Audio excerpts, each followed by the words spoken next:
சிறைச்சாலையில போனாலும் அவனை உயர்த்தியது. இன்றைக்கு உங்க வாழ்க்கையில சொல்லலாம், நான் செய்யாத தப்புக்காக பாவத்தை தண்டனை அனுபவிக்கிறேங்க, நான் செய்யாத குற்றத்துக்காக தண்டனை அனுபவிக்கிறேங்கன்னு சொல்லலாம். ஆனா கர்த்தர் சொல்லுகிறார், உன் மீது இருக்கிற தரிசனம் உன்னை ஒரு நாளும் வெட்கப்படுத்தாது. உன் மீது இருக்கிற தரிசனம் ஒரு நாளும் உன்னை வெட்கப்படுத்தாது. நீ எந்த இடத்துல இருந்தாலும் அந்த இடத்துல உன்னை உயர்த்துகிறதா இருக்கிறது.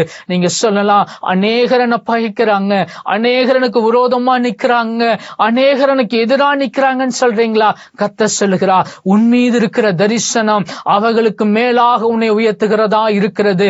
உன் மீது இருக்கிற தரிசனம் அவர்களுக்கு மேலாக உன்னை கொண்டு செல்கிறதா இருக்கிறது. நீ எந்த இடத்தில் இருந்தாலும் எந்த சூழ்நிலையில் இருந்தாலும் உன் மீது உன்னோட தரிசனம் இருக்குன்னு சொன்னா அந்த தரிசனம் உன்னை வெட்கப்படுத்தாது.